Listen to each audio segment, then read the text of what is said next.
Hello everyone, welcome back to my channel. Myself Gaurav Sharma. और आज की जो वीडियो है वो सरफेस केमिस्ट्री का लेक्चर नंबर 4 रहेगा। और इस लेक्चर में हम डिस्कस करेंगे BET theory of multilayer adsorption. इससे पहले जो वीडियो मैंने अपलोड की थी उसमें हमने लैंगम्यूर एडजॉर्प्शन थ्योरी को देखा था। और जो लैंगम्यूर एडजॉर्प्शन थ्योरी होती है वो मोनो लेयर पे काम करती है, और जो आपकी बेट थ्योरी होती है वो आपकी मल्टी लेयर पे काम करती है। तो 3 साइंटिस्ट थे, ब्राउनर, एमिट एंड टेलर। इन्होंने 1938 में ये थ्योरी दी थी। यहाँ पे जो बेट लिखा जाता है वो क्या लिखा जाता है, ब्राउनर का बी, एमिट का ई और यहाँ पे टेलर का टी लिखा जाता है इनके ऑनर में। तो इसके कुछ यहाँ पे पॉइंट्स हैं जिनको हम डिस्कस कर लेते हैं कि बेट थ्योरी किस किस पे काम करती है या फिर बेट थ्योरी की क्या क्या प्रॉपर्टीज़ होती है। तो देखिए यहाँ पे सबसे पहली बात, यहाँ पे यूनिफॉर्म लोकलाइज साइट होती है।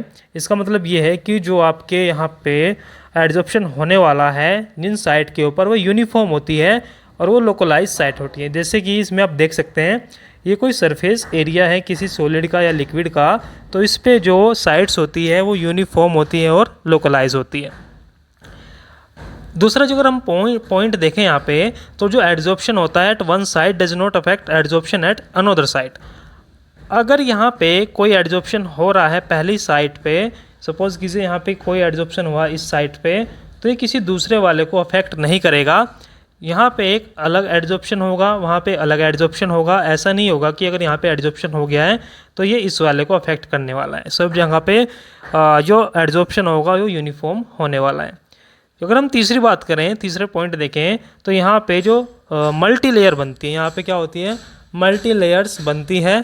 और मल्टी लेयर्स बनने का मतलब ये है कि पहले यहाँ पे कोई जो सरफेस एरिया रहेगा जो लिक्विड का या सॉलिड का रहेगा, उसके ऊपर एडजॉर्प्शन की एक लेयर बन जाएगी। उसके बाद यहाँ पे उसके ऊपर तो और दूसरी लेयर्स बनती रहेगी। ठीक है, तो जो आपका बेट थ्योरी होती है या फिर बेट आइसोथर्म होती है उसमें एक से ज़्यादा लेयर बनती है और 1 बाय 1 यहाँ पे लेयर बनती रहती है। तो अगर हम फोर्थ पॉइंट की बात करें, जो सरफेस एरिया होगा nth लेयर का वो डिपेंड करेगा फ्रैक्शन ऑफ n-1। देखिए इसका मतलब ये है कि जो आपका सरफेस एरिया होगा nth लेयर का वो डिपेंड करेगा इससे नीचे वाले लेयर के ऊपर। जैसे कि मैंने माना कि ये 5th लेयर है, तो जो इसका सरफेस एरिया होगा वो डिपेंड करेगा 4th वाली लेयर के ऊपर। जितना ज़्यादा 4th लेयर का सरफेस एरिया होगा उतनी ही ज़्यादा 5th लेयर का एडजॉर्प्शन यहाँ पे होगा। तो जो आपका सरफेस एरिया होगा nth लेयर का वो डिपेंड करेगा n-1 लेयर पे, यानी कि जो 5th लेयर है उसका सरफेस एरिया 4th वाले पे डिपेंड करेगा, 4th वाले का 3rd पे डिपेंड करेगा, 3rd वाले का 2nd पे और 2nd वाले का 1st पे डिपेंड करता है। जो यहाँ पे हीट होती है वो कांस्टेंट होती है। मैंने आपको बताया था कि जो एडजॉर्प्शन होता है वो एक एक्सोथर्मिक प्रोसेस होता है और यहाँ से हीट रिलीज़ होती है, तो वो क्या रहती है, कांस्टेंट रहती है पहले वाले के लिए। जो पहले वाली आपकी ये लेयर है इसके लिए जो डेल H1 है वो क्या रहता है, कांस्टेंट रहता है। और बाद की जो लेयर हैं ये सभी डिपेंड करती है लिक्विफाइड एनर्जी के लिए। ठीक है, तो ये सब ये जो डेल्टा H1 है ये फर्स्ट लेयर के लिए कांस्टेंट रहता है। चलिए अब हम डिस्कस कर लेते हैं बेट इक्वेशन है क्या। तो यहाँ पे ये बेट इक्वेशन है। बेट इक्वेशन को आप देख सकते हैं, P/VT P0 minus P is equal to what, 1/C V monolayer plus C-1 C V monolayer, sorry C monolayer and यहाँ पे P/P0। तो ये क्या आपकी एक बेट इक्वेशन है। P/VT P0 minus P is equal to what, 1/CV mono and C-1 C V mono and P/P0। अब देख लेते हैं यहाँ पे टर्म्स है क्या। अगर हम यहाँ पे बात करें Vm की कि Vm क्या है यहाँ पे, तो ये क्या है, volume adsorb to form monolayer. Vm है जो ए वॉल्यूम यहाँ पे यूज़ हुई है मोनो लेयर बनाने के लिए, यानी कि जो पहली लेयर बन रही है उसके लिए जो वॉल्यूम यूज़ हो रही है उसके लिए हमने यूज़ किया है Vm। अगर हम यहाँ पे Vt की बात करें, अगर हम Vt की बात करें तो ये है total volume adsorb at time t। तो कितनी हमारी वॉल्यूम एडजॉर्ब हुई है एट टाइम t पे। अगर हम पी नोट की बात करें, जो यहाँ पे पी नोट हमने यूज़ किया है, पी नोट क्या है, हमारा सैचुरेशन प्रेशर है। This is saturation pressure. और सैचुरेशन प्रेशर क्या होता है, the pressure required to condense gas into liquid. यहाँ पे जो पी नोट है एक सैचुरेशन प्रेशर होता है। और सैचुरेशन प्रेशर होता क्या है, ये एक प्रेशर होता है किसी गैस को लिक्विड में कंडेंस करने के लिए। अगर हम यहाँ पे सी की बात करें तो सी इज़ द कंसंट्रेशन, और ये डिपेंड करता है पी नोट पे। पी नोट बोले तो सैचुरेशन प्रेशर। तो जो आपका कंसंट्रेशन है वो डायरेक्टली प्रोपोर्शनल होता है पी नोट के। हमने प्रोपोर्शनल को हटा के कांस्टेंट लगाया K1। तो जो सी की वैल्यू होगी वो होगी K1 पी नोट। चलिए आगे इसको कंटिन्यू करते हैं। अब हम बैट थ्योरम का या फिर बैट आइसोथर्म का ग्राफ देखेंगे, कैसे हम ग्राफ प्लॉट कर सकते हैं। तो देखिए मैंने फिर से यहाँ पे बैट इक्वेशन को लिख दिया है। P upon V T P naught minus P is equal to what 1 upon C V M, C minus 1 C V M and P upon P naught. तो ये मैंने फिर से बैट इक्वेशन को लिख दिया है। और मैं अब यहाँ पे ग्राफ प्लॉट करने वाला हूँ। तो ग्राफ कैसे आएगा, इसको हमने माना y is equal to what, इसको मैंने माना y is equal to what M X into P, sorry y is equal to M X plus C. तो हमने इसको कंपेयर किया, y is equal to M X plus C, Y axis पे आएगी ये पूरी वैल्यू, तो मैंने इसको y एक्सिस पे डाला। और ये हो गया आपका एम एक्स, एक्स एक्सिस पे मैंने डाला p upon P note, x axis पे मैंने डाला p अपॉन पी नोट। और यहाँ पे ये आपका हो गया इंटरसेप्ट और ये हो गया आपका स्लोप। तो यहाँ पे अगर मैं इसकी कंपेयर भी करता हूँ, y is equal to what, इसको मैंने माना y is equal to what M X और इसको माना मैंने c।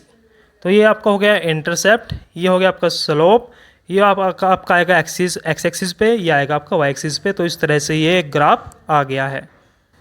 तो ये ग्राफ हो गया हमारा बैट इक्वेशन के लिए, ठीक है। तो कभी कभी हमसे ग्राफ में पूछा जा सकता है कि जो बैट इक्वेशन होती है उसमें किस किस के बीच में ग्राफ खींचा जाता है। तो P upon V T P naught minus P और P अपॉन पी नोट के बीच में यहाँ पे ग्राफ खींचा जाता है। कभी कभी पूछा जा सकता है कि इंटरसेप्ट की वैल्यू क्या होती है, तो 1 अपॉन सी वी एम होती है। और जो आपका स्लोप होता है वो होता है C minus 1 upon C V M, ठीक है। तो ये क्या हो गया हमारा बैट इक्वेशन का ग्राफ हो गया है। चलिए बैट इक्वेशन को हम थोड़ा सा समझ लेते हैं यहाँ से।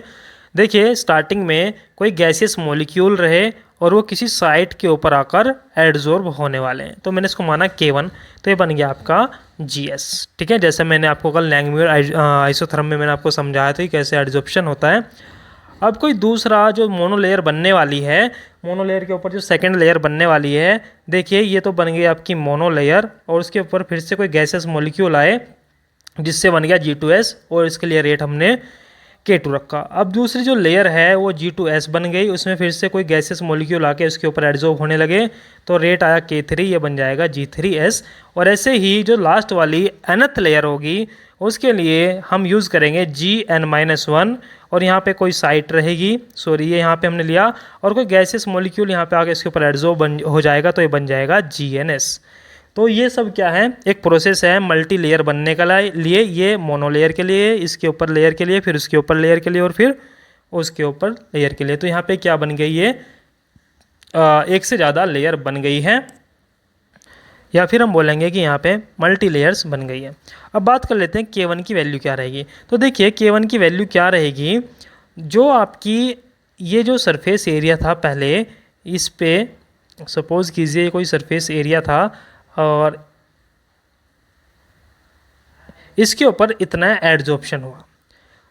ये साइड कुछ यहाँ तक हम ले लेते हैं, थोड़ा सा बड़ा इसको ले लेते हैं। तो टोटल वॉल्यूम क्या है सरफेस की, उसको हमने नीचे लिया और कितना इसमें से फ्रैक्शन ऑक्यूपाइड हो गया उसको हमने माना θ1 अपॉन P।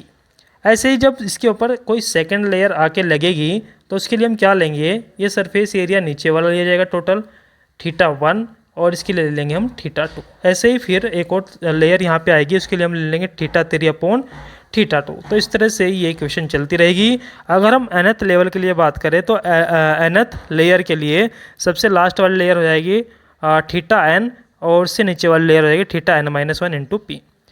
जो आपकी पहली लेयर होती है, अगर मैं आपसे दिखाऊं आपको, पहली लेयर में जो सबसे पहले लेयर होती है वो कनेक्टेड होती है किसी सॉलिड या लिक्विड के सरफेस के साथ, इसलिए इसकी K1 की वैल्यू अलग आती है।